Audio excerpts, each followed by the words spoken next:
Hey everybody, this is Brian7773 and we are in Kingdom of Avalon.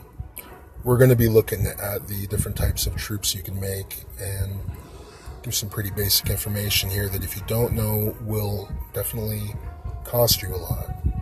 Now, the game has a pretty complex battle system. You can really dig deep into it, but this is just stuff you can do day one that will really help you. You have different types of troops, going to go over them briefly. Your barracks infantry, stables cavalry, range is your archers and crossbowmen, and your siege workshop. Make your siege weapons, which you use only for strongholds or if you are gathering because they carry a lot. Let's go into barracks here. You can train up to 10 different levels of troops, and as you unlock new levels, they become stronger. So your tier 1 is pikemen. Now the names pikemen, skirmishers, scrappers, swordsmen, all that, that's all cosmetic. Pikeman is essentially a spearman. Then your tier 2, when you unlock it, you get a warrior. Warriors and spearmen are your infantry. And even if you go all the way up to T10, it's either going to be warrior or spearman. Now, the game operates on a rock, paper, scissor format where one is stronger or weaker against another. The reason why that's important for you to remember is if you don't mix and match all the types, then you're weak against something. So even if you could make tier 2 warriors, you wouldn't want to just make all tier 2 warriors. Even though stat-wise they're stronger, they're weaker against another type. So keep that in mind. Tier 2 warriors is what we're looking at. And if we go into the cavalry and go all the way to the tier 1 cavalry, it's heavy cavalry, which is strong against warriors. So if you go up and you're using all warriors, tier 2 warriors against tier 1 heavy cavalry, even though they're tier 1, they're still just going to cut right through you.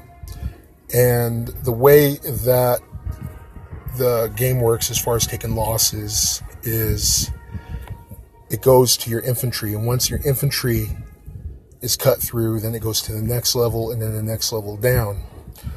So your infantry, if you do it right, are going to be the ones that are going to be taking the most losses. Now we're going to go in here. So what I do normally, and is a good thing to keep in mind, is you want to train the 2 highest level of each class. So even though I could make tier 9 right now, which is a spearman, I also have tier 8 warriors. And if I had all tier 9 spearmen, I would actually be weaker overall than if I had a mixture, even though 8 is obviously not as strong as 9 stat-wise. They go up one after another, except for your range, which is something you want to look at. So spearman is tier 1, warriors is tier 2, spearman is tier 3, warriors is tier 4, and so on all the way up to tier 10. Same for your stables. Range, for some reason, is not like that. So your tier 1 range is archers. And you see they're strong against all cavalry and siege troops. But then your tier 2 is a crossbowman, and they're strong against spearmen.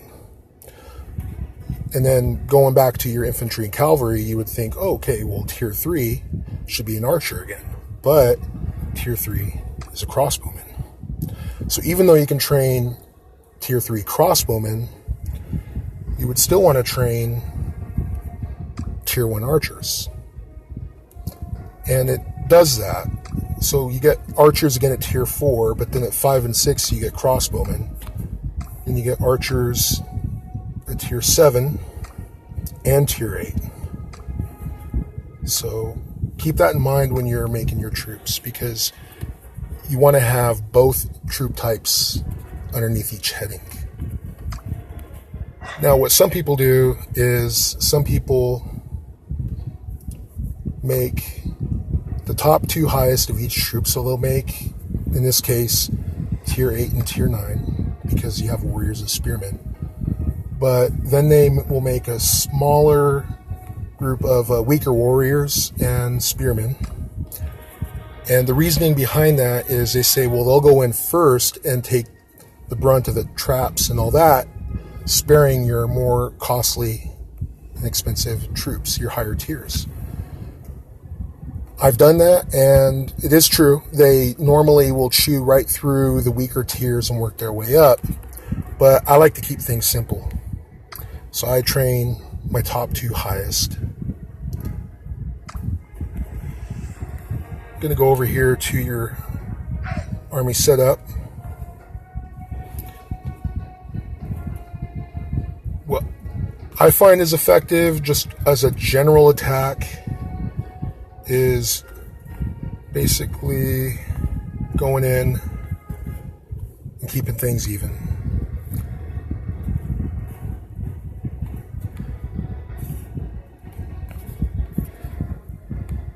This will pretty much cover all your bases for attacking a stronghold. Now, if you were attacking a tile or a monster of some sort, you would not want to include your siege because they are slow. Not only that, but there's really no need for them. The reasoning behind it is siege are specifically for cities. Okay, so you have your distance siege, which attack traps that are in a stronghold to kill your troops.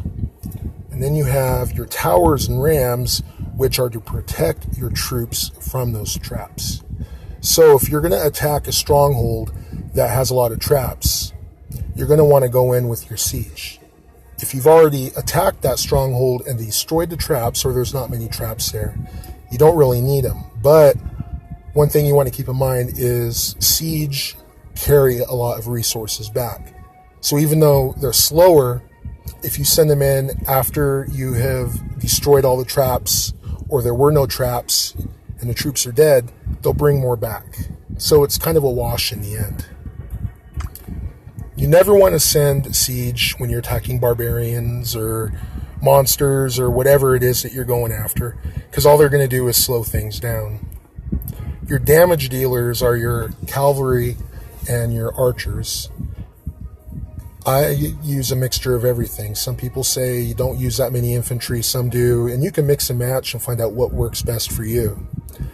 As I said, it's a very complex battle system, and the more OCD you get, the more you find. But if you want to make your life simple, just mix and match. I even it out, and you're pretty much always going to be losing infantry.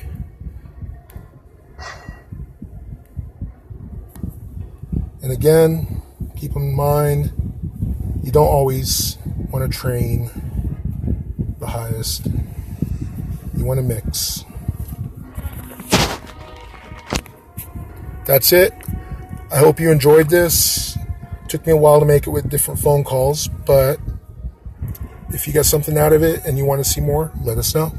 Have a good day.